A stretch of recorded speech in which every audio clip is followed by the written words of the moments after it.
মুক্তিযুদ্ধ পরবর্তী আওয়ামী লীগ সরকারের ব্যর্থতা, বাকশাল গঠন, রাজনীতির মাঠে শূন্যতা ও ৭৪-এ দুর্ভিক্ষ। জনমনে প্রশ্ন, কোন পথে যাচ্ছে দেশ? খাদ্য উৎপাদন দ্বিগুণ করতে হবে। রাষ্ট্রপতির দায়িত্বে থাকা জিয়াউর রহমান তার শাসনকে বেসামরিক করার উদ্দেশ্যে গ্রহণ করেন ১৯ দফা কর্মসূচি। পরবর্তীতে ১৯৭৮-এর ১ সেপ্টেম্বর গঠন করেন বাংলাদেশের জাতীয়তাবাদী দল বিএনপি। বিভিন্ন সময় গণতান্ত্রিক আন্দোলন, ৯০ ও ২৪-এর মতো বড় দুইটি গণ অভ্যুত্থান পেরিয়ে ৪৭ বছরে দলটি একাধিকবার সরকার গঠন করলেও গত ১.৫ যুগ রাষ্ট্র ক্ষমতায় বাইরে। ক্ষমতার এমন উত্থান পতন দলের রাজনৈতিক দর্শনে কি কোনো পরিবর্তন এনেছে? প্রয়োজন হয়নি, কারণ মূল দর্শনটা যেটা আপনার বাংলাদেশি জাতীয়তাবাদ। দীর্ঘ ১.৫ যুগ ক্ষমতার বাইরে থেকেও নিজেদের রাজনৈতিক দর্শনে কোনো পরিবর্তন আনেননি দলটি। বড় কোনো ভাঙন ছাড়াই ৪ যুগ টিকে আছে দলটি। রাজনৈতিক বিশ্লেষকরা যার বড় কৃতিত্ব দিচ্ছেন খালেদা জিয়ার আপোষহীন নেতৃত্বকে। আমরা সকলকেই বন্ধু হিসাবে দেখতে চাই, কিন্তু কেউ যদি আমাদের বন্ধুর বেশে প্রভু হতে চায়, সেটা আমরা কখনো মেনে নেব না, মানতে দিব না।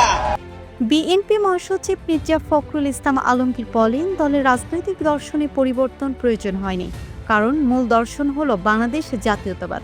তিনি আরও বলেন, বাংলাদেশের জাতীয়তাবাদকে লক্ষ্য করে অনড় অবস্থানে থাকবেন তারা।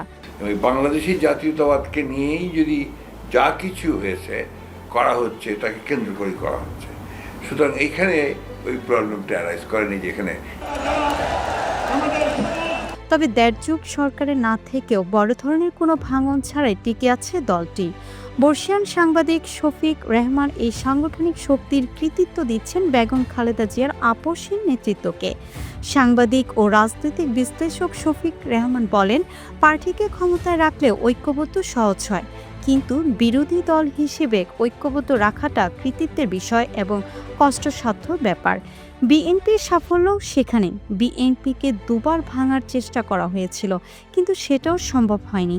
বিএনপি টিকে আছে ঐক্যবদ্ধ দল হিসেবে। এটা টিকে আছে কারণ খালেদা জিয়ার সংযমী ভাষা, মার্জিত ব্যবহার ও পরমত সহিংসতা। বহুদর্শী এই বিশ্লেষক জানান, বিএনপিকে দল হিসেবে টিকে থাকতে হলে ভিন্ন মতকে সহ্য করার ক্ষমতা অর্জন করতে হবে।